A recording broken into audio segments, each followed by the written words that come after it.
I yield back. Well, you got the wrong understanding. Last week in the full Judiciary Committee hearing, I introduced into the record a story of a left-wing journalist who said that talked about the FBI putting a paid informant, a felon, in the Black Lives Matter movement in Denver. I want to focus on the First Amendment, just like protecting the First Amendment, just like these guys Point do. of order, Mr. Chair. Are you going to respond after every? No, I'm taking my 5 minutes. This is I your. can take Oh, my you're. 5 Oh, minutes. It's your 5 minutes now. I can take my 5 minutes when I want to, and I'm taking my 5 minutes Okay, now. great. Yeah. Thank you. Well, I would ask for an additional few seconds for being interrupted by the ranking member.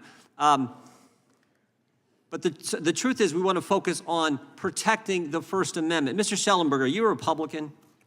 No, I'm not. You got any pro-Trump bumper stickers on your car?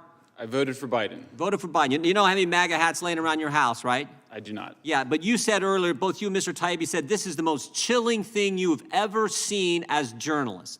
Mr. Taibbi, the same thing. You're not a Republican either, right? No, I'm not. You didn't vote for. I mean, like, this is about protecting the First Amendment. Mr. Taibbi, I want to read from your Twitter file number 9. You say this: after weeks of Twitter files, the Bureau issued a statement Wednesday, referring to the FBI.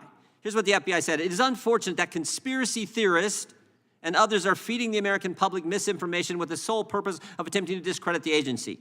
You then follow up, this is why I think you're an award-winning author, you then follow up, they must think we're unambitious if our sole aim is to discredit the FBI. After all, a whole range of government agencies discredit themselves in the Twitter files. And then you go on to, in this particular Twitter file, to talk about what Mr. Bishop was just talking about, the GEC at the State Department. You talk about the CIA. You talk about the DOD. You talk about the FBI. You talk about the DHS. You talk about the Foreign Intelligence Task Force, which is a combination of all these.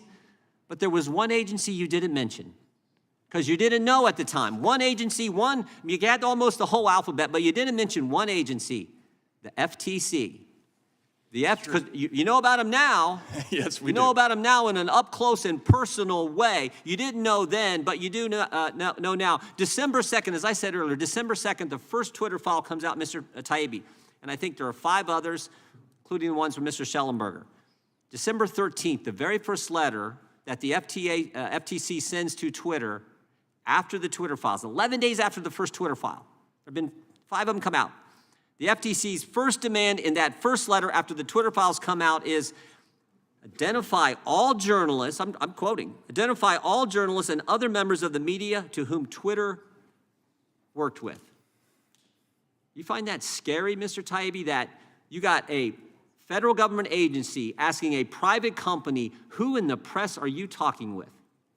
Yeah, I do find it scary. I think it's none of the government's business which journalists a private company talks to and why. I think every journalist should be concerned about that, and the absence of interest in that issue by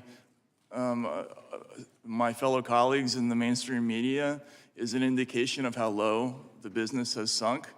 There was once a real esprit de corps and a camaraderie within media. Whenever one of us was gone after, we all kind of rose to the challenge and supported. Used to be. Yeah. Used to be the case. That is gone now. We don't protect one another. You know what else used to happen? Democrats used to care about protecting First Amendment free speech rights too. Now it's like, okay, if you're attacking, and I said this on the House floor, I said, don't think they won't come for you.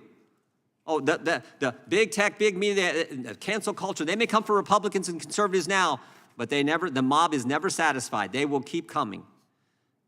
Mr. Schellenberger, you know who the chair of the FTC is? Not personally. Lena Khan. Lena Khan. You know who she used to work for? My understanding is the Judiciary Committee? Yeah, she's worked for these folks. These same folks have been attacking you today. Same folks. Chair of the FTC, worked for them.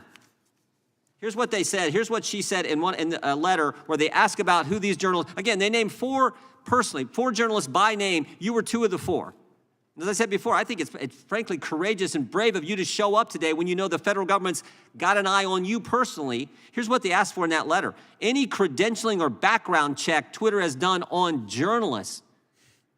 Now think about that. The federal government is saying, we want you to do a background check on members of the press. Freedom of the press mentioned in the First Amendment, and they're doing they want Twitter to do a background check on you before they can talk to you in America?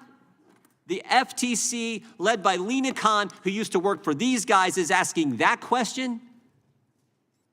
Now we know, now we all know why. You guys said at the outset, this is the most chilling story. And you guys are New York Times bestsellers, award-winning journalists, but in all your time in the journalism field, this issue, most important.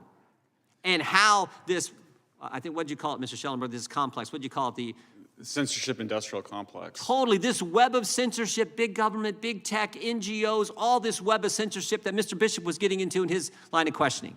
That's what this committee is going to get to. And that's not right or left. That's not, this is just right or wrong. This is wrong. We know it's wrong, and it's about protecting the First Amendment.